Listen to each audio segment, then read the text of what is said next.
बच्चों, welcome to समिधा संस्कृतम। आज मैं आपके लिए संस्कृत वर्णमाला भाग 2 लेकर आई हूँ। इससे पहले की वीडियो संस्कृत वर्णमाला भाग 1 में हमने ये सीखा कि वर्णमाला किसे कहा जाता है, वर्ण किसे कहते हैं और वर्णों के भेद कितने हैं। इसके अतिरिक्त स्वर और व्यंजन की परिभाषाएं भी हमने की और साथ ही साथ हमने स्वरों पर विस्तार पूर्वक चर्चा भी की। हमने स्वर की परिभाषा की, स्वर के भेद किए और हमने स्वरों की मात्राओं को भी सीखा। आज की इस वीडियो में हम व्यंजन पर विस्तार पूर्वक चर्चा करेंगे, व्यंजन की परिभाषा को फिर से समझेंगे और साथ ही साथ व्यंजनों की संख्या, व्यंजनों के भेदों के बारे में भी जानेंगे। तो चलिए हम अपना आज का टॉपिक स्टार्ट करते हैं व्यंजन की परिभाषा से। जिन वर्णों का उच्चारण स्वरों की सहायता के बिना नहीं हो सकता, उन्हें व्यंजन कहा जाता है। क्या आपने किसी व्यंजन के नीचे इस प्रकार के चिन्ह को इससे पहले देखा है? जी हाँ, आपने ज़रूर देखा होगा। पर क्या आप जानते हैं इस चिन्ह को क्या कहा जाता है? प्यारे बच्चों, इस चिन्ह को हलंत कहा जाता है।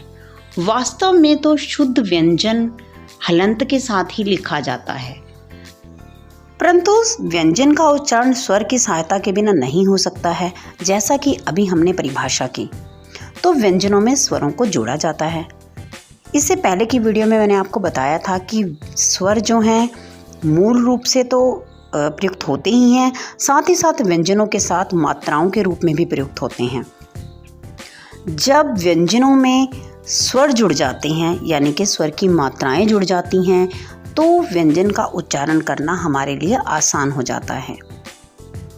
और यदि किसी व्यंजन में आपको हलंत भी नज़र नहीं आ रहा और कोई मात्रा भी नज़र नहीं आ रही, तो इसका मतलब ये नहीं है बेटा कि उसके अंदर कोई भी स्वर नहीं संयुक्त है। उस व्यंजन में अस्वर संयुक्त होता है, क्योंकि मैंने आपको बताया था कि अस्वर की कोई भी मात्रा नहीं होती है। तो अब आपको ये बात तो स्पष्ट हो ही गई होगी कि जब भी किसी व्यंजन में स्वर जुड़ेगा तो हलंत नहीं लगेगा, और यदि आपको किसी व्यंजन में हलंत लगा हुआ नज़र आ रहा है तो इसका अभिप्राय यह है कि वह शुद्ध व्यंजन है, उसमें किसी प्रकार के किसी स्वर को नहीं जोड़ा गया है। व्यंजनों की संख्या 33 है। व्यंजनों को 3 वर्गों में बांटा गया है: स्पर्श व्यंजन, अंत्यस्थ व्यंजन व ऊष्म व्यंजन। स्पर्श व्यंजन में 25 वर्ण रखे गए हैं, क से लेकर म तक। इन 25 वर्णों को 5 वर्गों में विभक्त किया गया है और प्रत्येक वर्ग का नामकरण उस वर्ग के प्रथम अक्षर के आधार पर ही, प्रथम वर्ण के आधार पर ही रखा गया है। सबसे पहला वर्ग है क वर्ग, फिर है च वर्ग, फिर है ट वर्ग, त वर्ग और प वर्ग। तो चलिए जानें इन वर्गों में वो 5 वर्ण कौन से हैं। सबसे पहले है क वर्ग। क, ख, ग, घ, ङ। देखिए, सबसे पहला वर्ण कौन सा था क वर्ग में? क, और उसी के आधार पर इस वर्ग का नाम रखा गया है क वर्ग।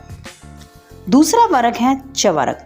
च, छ, ज, झ, ञ। तीसरा वर्ग है ट वर्ग। ट, ठ, ड, ढ, ण। चौथा वर्ग है त वर्ग। त, थ, द, ध, न। और 5वां वर्ग है प वर्ग। प, फ, ब, भ, म। इस प्रकार से प्रत्येक वर्ग में 5 वर्ण हैं और कुल 5 वर्ग हैं। तो व्यंजन कितने हुए स्पर्श व्यंजन? जी हाँ, 25। और मैंने आपको पहले ही बताया था क से लेकर म तक। ध्यान से देखें, क वर्ग के क से शुरू हुए थे और प वर्ग के म पर जाकर समाप्त हो गए। तो हुए ना क से लेकर म तक 25 स्पर्श व्यंजन। इसके बाद है अंत्यस्थ व्यंजन। अंत्यस्थ व्यंजनों की संख्या 4 है और वो हैं य, र, ल, व। फिर हैं ऊष्म व्यंजन। ऊष्म व्यंजनों की संख्या भी 4 है। श, स, स, ह। तो बच्चों, इस प्रकार से 25 हुए स्पर्श व्यंजन, 4 हुए अंत्यस्थ व्यंजन और 4 ही हुए ऊष्म व्यंजन। तो कुल व्यंजनों की संख्या कितनी हो गई? जी हाँ, 33। तो बच्चों, 13 तो हुए थे स्वर और 33 हुए व्यंजन। तो कुल संस्कृत वर्णमाला में कितने वर्ण हुए? जी हाँ, प्लस कीजिए, 13 + 33 यानी कि 46। और हिंदी वर्णमाला में कितने वर्ण हैं? जी हाँ, 44, 11 स्वर और 33 व्यंजन।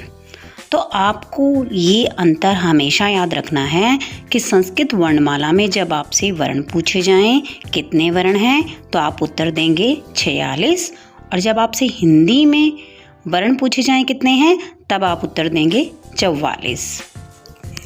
प्यारे बच्चों, अभी ये टॉपिक ख़त्म नहीं हुआ है। अभी एक और तरह के वर्ण रहते हैं जिन्हें कहा जाता है संयुक्त वर्ण, और उन्हें संयुक्त वर्ण क्यों कहा जाता है वो इसकी परिभाषा से ही आपको स्पष्ट हो जाएगा। तो चलिए संयुक्त वर्ण की परिभाषा करते हैं। सबसे पहले, जब दो व्यंजनों को मिला के एक कर दिया जाए तो वह संयुक्त वर्ण कहलाता है। जैसे क्षमा शब्द को ध्यान से देखिए, आपको जो क्ष नज़र आ रहा है उसमें क भी है और स भी है, और इसके अलावा अ भी है, क्योंकि नीचे हलंत नहीं है। अक्ष के नीचे अगर हलंत होगा तो अ नहीं होगा। अदरवाइज दो व्यंजन इसके अंदर हैं जिनसे मिलकर क्ष बना है, इसीलिए ये संयुक्त वर्ण है।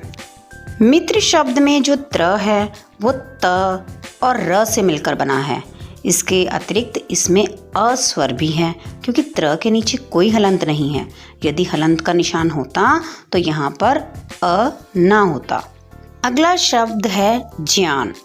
ज में ज और य और अ है।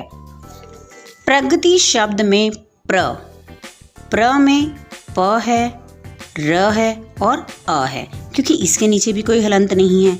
यहाँ पर आपको एक चीज़ और स्पष्ट कर देना चाहती हूँ कि संयुक्त जो वर्ण होते हैं उनमें जो नीचे वाला वर्ण होता है वो हमेशा पूर्ण वर्ण होता है, और जो ऊपर वाला वर्ण होता है वो हमेशा आधा होता है। इस उदाहरण में देखिए, प्रगति में जो प है वो आधा है और र पूर्ण है। एक और उदाहरण के माध्यम से इसे समझने का प्रयास करते हैं। द्वारा शब्द को ही ले लीजिए। द्वारा में द आधा है और व पूर्ण है। व द के नीचे लिखा जाता है और व द को सपोर्ट कर रहा है, नीचे से उसे संभाले हुए है। आप इस रूप में भी याद रख सकते हैं कि जो वर्ण नीचे है वो ऊपर वाले वर्ण को सपोर्ट दे रहा है, और जो सपोर्ट दे रहा है वो पूर्ण है, और जिसे सपोर्ट दी जा रही है वो आधा वर्ण है। चलिए बढ़ते हैं अब इन व्यंजनों के सचित्र अभ्यास की ओर। सबसे पहला व्यंजन है क कच्छ पह। आपको याद है ना, विसर्गों का उच्चारण हमने अह के रूप में करना है।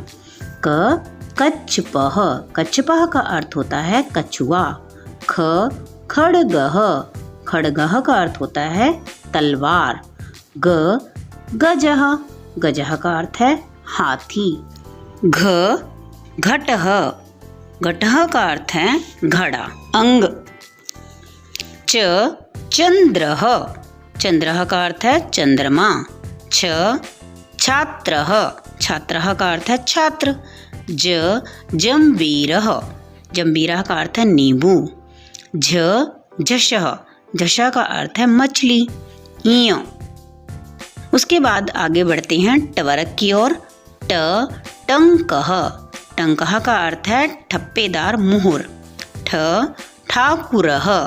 ठाकुरः का अर्थ है मूर्ति। ड डमरूह। डमरू।